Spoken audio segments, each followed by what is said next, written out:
Welcome to the Warframe Encyclopedia, where today we're checking out Gara's signature primary, the Astilla. You can get the blueprint for the Astilla from the market, and it's on the cheaper side of things, maybe aside from the 4 Tellurium which you can get from Arcane related content. The Astilla is a mastery rank 10 primary slug shotgun that has mediocre crit stats, a very high status, and it fires a slug that does 70 impact damage when it actually hits the target, and it then explodes in a radius of 2.4 meters, which does mostly slash but also a decent amount of puncture as well. Now the slug has a guaranteed impact proc, and the way it explodes is a little bit weird. Because it's not symmetrical, it kind of explodes backwards and to the sides, and it doesn't really follow through. It doesn't explode forward. So if you hit the enemy with a slug and the enemy gets staggered back a lot, it won't actually hit them with the explosion.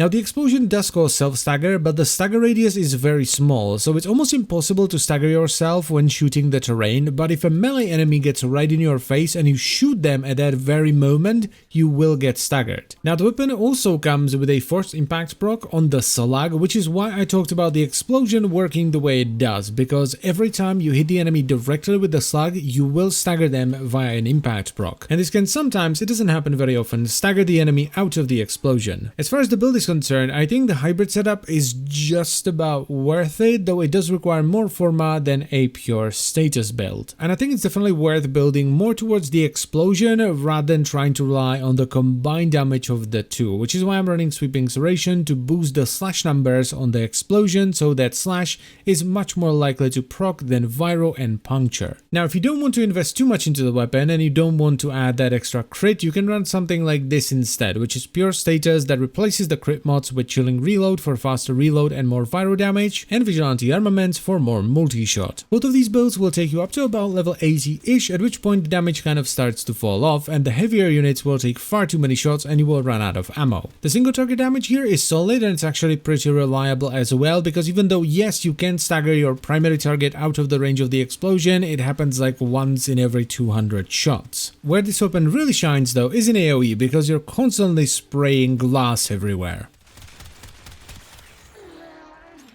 The funny thing about this weapon is that even though it's pretty solid, and I would recommend it if you're intrigued by it, is that it's at its strongest when it's actually not being used by you, because it's a really nice weapon for Wukong Celestial Twin, for Excalibur Umbra if you're using your operator, and it's pretty strong for some very specific Spectre setups. So I would recommend you pick the weapon up, because even if you end up not liking it, you can still give it to Wukong Celestial Twin, to your Excalibur Umbra, to some of your Spectres, hell, you can even give it to a member of your Railjack crew. And that's pretty much it. So I thank you very much for watching as always, guys, and I'll see you next time. Bye bye.